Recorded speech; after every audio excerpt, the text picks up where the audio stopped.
Good morning and welcome back to Living on a UK State Pension. My name's Tanya, I'm 68 years old and I'm currently experimenting living on a UK State Pension. The reason for that is I am also in receipt of a civil service pension. So in order not to deceive anybody, it's out there for clarity. What I'm going to do for the next year, I'm going to live on my state pension. I'm going to bank my civil service pension each month and not touch it.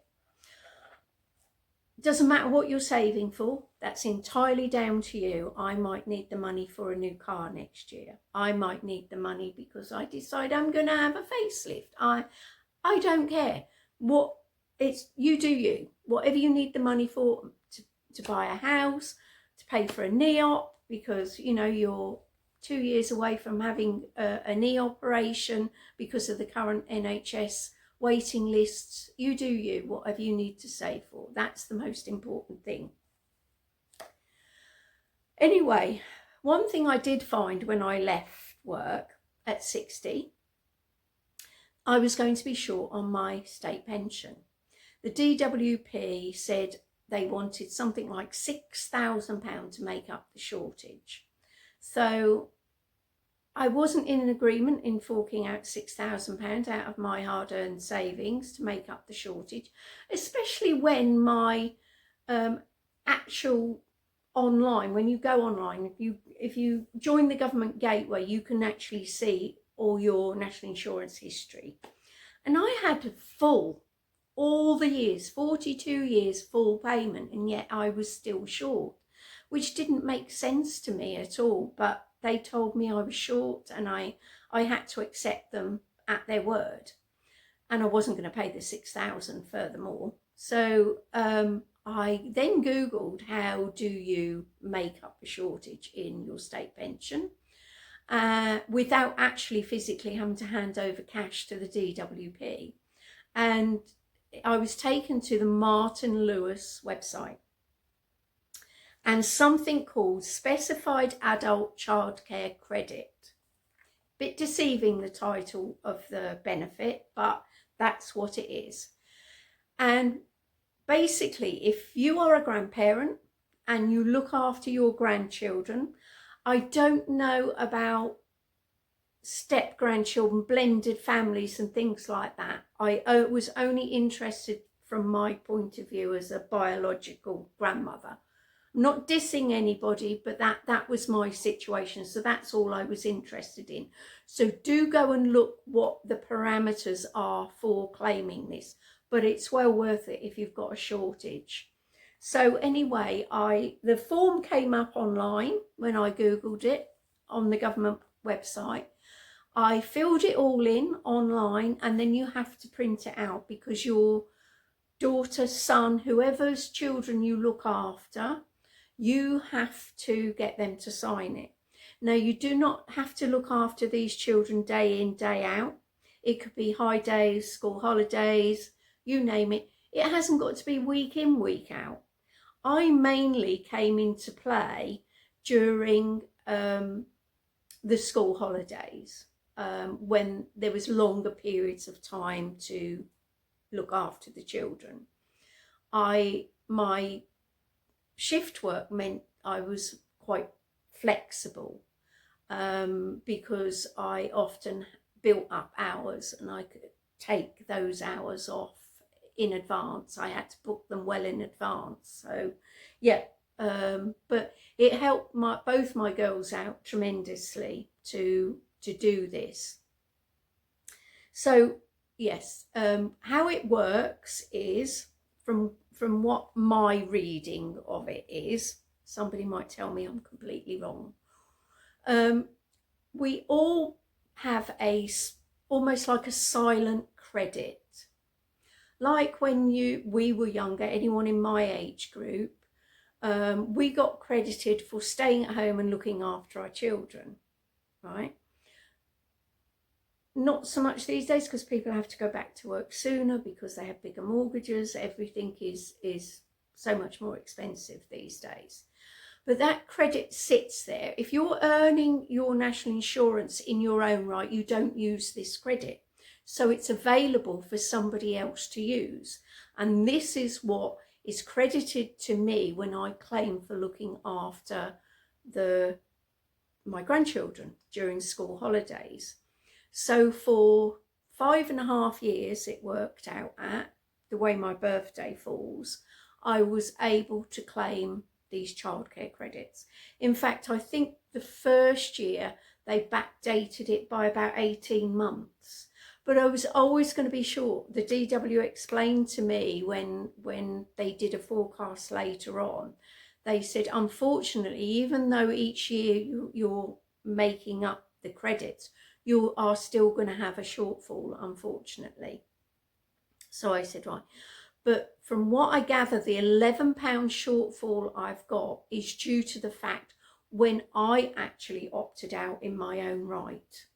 So, you know, that is where my 40, if you saw my first vlog, I get £41.20 from Legal and General every month for a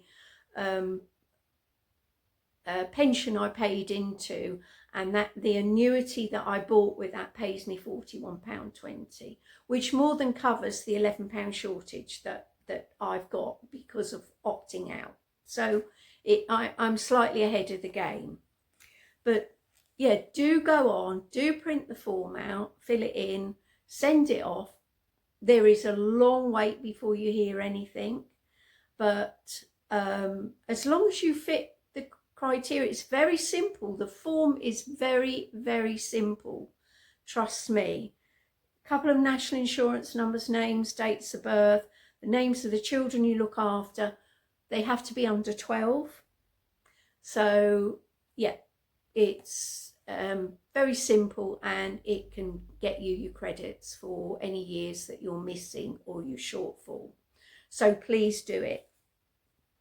Right, back to the budget book that I showed you.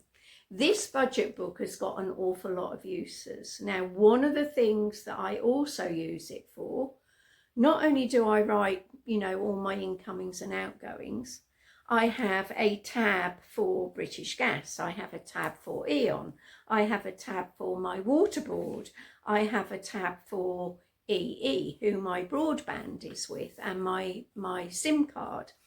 And in there I put all my account numbers, I put what deal I'm on, you know, because like electric and gas, you're always on some kind of tariff and it's got a name to it. I always do that, and I print out what the what the current tariff is running at. So what the standing charge is, what it is per kilowatt. So I know if I ever have to ring a company up, or I'm Googling online to see if I can get a better deal, I know straight away what I've got to beat because I've got it written down. But the most important purpose of this book, besides all of that, is if I was to drop down dead tomorrow, my children know exactly who to contact because I have no paper bills anymore. Everything comes to my email, and they won't have access to my email to see that. So they're going to have to wait for my bank account to see where my direct debits are going. And then they're going to have the gauntlet of, well, yeah, we've got so many Mrs. Smiths. Can you give us a bit more information and things like that? Whereas if they can ring up and they've got my full name, my date of birth, my account number, what I'm on, I just believe in my heart it would simplify things. When I moved to this bungalow 2 years ago, me and my husband had already sorted the finances out of our split, basically, well before that. So I bought this bungalow and he bought one in another place. For I think he lived with me for a while because it took longer for his place to go through, because it was a what do they call it? Probate. It was a probate property. So, and due to COVID still, the backlog for probate was horrendous. So yeah, he had to wait and wait and wait for his to come. Mine was more straightforward. Although I'd moved into property of an elderly gentleman, he was in care, so there was no probate involved. It was straightforward. His daughter was selling it, probably to pay for his care costs. I don't know. Anyway, when we already sorted all the finances, and I decided then, and I'm still doing it to this day, that as I unpacked boxes, I looked at everything. Do I need it? Do I want it? I haven't used it in the last 6 months, so it went in the garage. And then if it was still there after another 6 months, it went to the charity shop, or I'd offer it, or I'd put it on Facebook selling page. I sold quite a bit through the Facebook selling page, but I've also bought bits through the Facebook selling page. But I do now, before I buy anything, I think it has to do more than one thing for me to buy, in particular a kitchen gadget. I've still got a pressure cooker, 35 years old, something like that. I buy new rubbers for it, but yeah, it's perfect. Still does the job it needs to do, so I won't replace it. I did buy a air fryer. It's coming up bought it 2019. I'm up for 5 years old. Yeah, 5 years old at Christmas it'll be. And yeah, brilliant.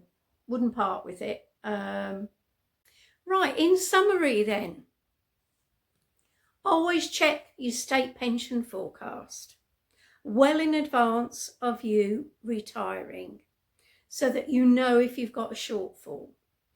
Anybody now that's got a shortfall and you're not working and you do look after your grandchildren, you could possibly qualify for the specified adult childcare credit like I did. It's a very simple form. It's available online. You fill it in and print it out. Your son or daughter has to sign it. You sign it. You send it off.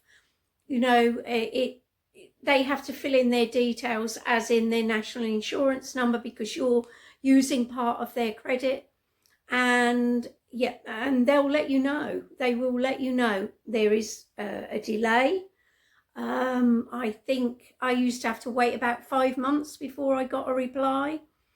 You do it after the financial year has ended. I used to wait till about September time before I completed mine for the previous tax year, because you need to let the DWP get all your information together, so they know that you haven't continued working, you haven't got anything going through in your tax part of your government gateway. So they collate all of that, and then they will issue you the credit if you qualify. I don't know a lot of the other reasons why they turn you down. All I know is that I found it very useful and I got it. And it does explain the parameters on there of how you qualify. So give it a go and see if you get some of those credits paid for.